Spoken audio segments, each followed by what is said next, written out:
नमस्कार, मैं हूं आपके साथ अभिषेक पुंडी। 4 जून को हिंदुस्तान की राजनीति करवट लेने वाली है। इस दिन फैसला होगा कि भारत दुनिया की तीसरी बड़ी अर्थव्यवस्था बनने के रास्ते पर चलेगा या फिर देश को जाति और धर्म के आधार पर बांटकर संपत्तियों का बंटवारा किया जाएगा। संविधान को ताक पर रखकर मुस्लिमों को ओबीसी का हक मारकर आरक्षण दिया जाएगा। इसलिए ये चुनाव आम चुनाव नहीं है। अकेले मोदी को हराने के लिए दर्जनों राजनीतिक दल एक छत के नीचे कदमताल कर रहे हैं। 10 साल सत्ता से दूर रहकर गांधी परिवार बौखलाया हुआ है और देश में आग लगाने की बात कर रहा है। और शायद 1 जून को जो मीटिंग कांग्रेस पार्टी की तरफ से दिल्ली में बुलाई गई है, उसमें यह तय किया जा सकता है कि देश में आखिर आग लगानी है तो कैसे लगानी है।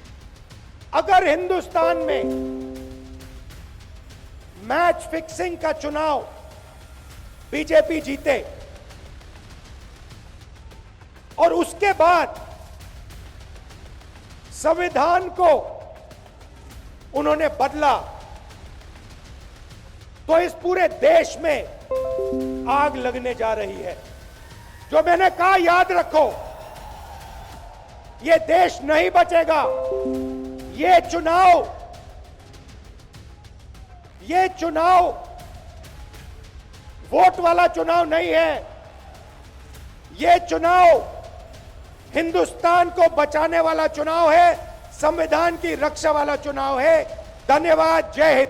कांग्रेस पार्टी इस देश में 80 से ज्यादा बार संविधान में बदलाव कर चुकी है। इंदिरा गांधी तो खुद एक मिनी संविधान लिख चुकी हैं। 370 को ना हटाया जा सके, उसके लिए मूल प्रति को ही गायब करने की कोशिश की गई। तो कांग्रेस पार्टी अगर ऐसी बात करे तो उसे शोभा नहीं देता। और रही आग लगाने की बात, तो राहुल गांधी ऐसा पहली बार नहीं बोल रहे हैं। इससे पहले भी वो विदेशों में बैठकर बोल चुके हैं कि देश में कैरोसिन फैला हुआ है, कभी भी देश में आग लग सकती है। तो जो ये आग लगाने वाली बात है, ये राहुल ने बिल्कुल सच बोली है, क्योंकि 120 संगठन, विपक्ष, आंदोलनजीवी और कुछ चरण चुंबकीय पत्रकार 4 जून को देश का माहौल बनाने में जुट पड़े हैं। उन्हें बस आखिरी आदेश का इंतजार है और वो आखिरी आदेश हो सकता है कांग्रेस की 1 जून को जो मीटिंग है उसके बाद मिल जाए, क्योंकि इसी तारीख को विपक्ष एक मीटिंग कर रहा है। अभी नहीं पता कि उस मीटिंग में क्या होगा, लेकिन कुछ जरूर बहुत बड़ा होने वाला है, क्योंकि तैयारी ये कि जो मतगणना एजेंट्स होंगे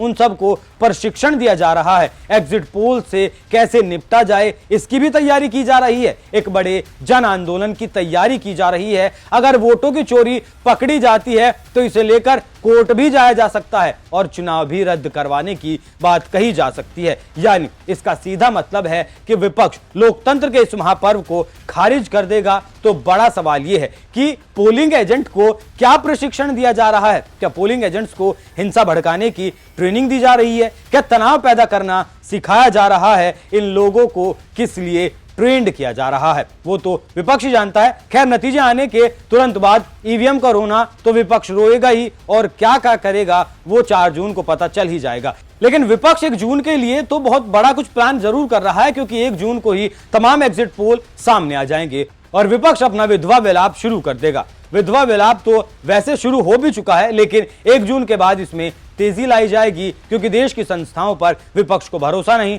इन लोगों को भरोसा तभी होता है जब दिल्ली में केजरीवाल जीत जाते हैं, कर्नाटक, हिमाचल, तेलंगाना में कांग्रेस जीत जाती है, झारखंड में हेमंत सोरेन जीत जाते हैं, केजरीवाल को चुनाव प्रचार करने के लिए जमानत दे दी जाती है, राहुल गांधी की सजा को रद्द कर दिया जाता है। लेकिन जब सुप्रीम कोर्ट कहता है कि आप चुनाव आयोग पर की हर किसी बात पर शक नहीं कर सकते, तो इन्हें सांप सूंघ जाता है। और जब चुनाव आयोग बुलाता है कि आइए ईवीएम को हैक करके दिखाइए, तब ये लोग नहीं जाते, क्योंकि एजेंडा ध्वस्त हो जाएगा। और हां, इनके घोषणा पत्र में भी ऐसी कोई बात नहीं लिखी गई कि ये लोग बैलेट पेपर से चुनाव करवाएंगे। तो झूठ की जमीन पर जो इमारत विपक्ष खड़ी करना चाहता है वो 4 जून को ध्वस्त होने वाली है और बड़े नेता छुट्टियां मनाने के लिए विदेश की सैर पर भी जाने वाले हैं। इससे ज्यादा ये लोग आग कुछ नहीं लगा सकते। वैसे आपको क्या लगता है, 4 जून के लिए विपक्ष क्या कुछ तैयारी कर रहा है? अपनी राय हमें कमेंट कर जरूर बताइएगा। नमस्कार।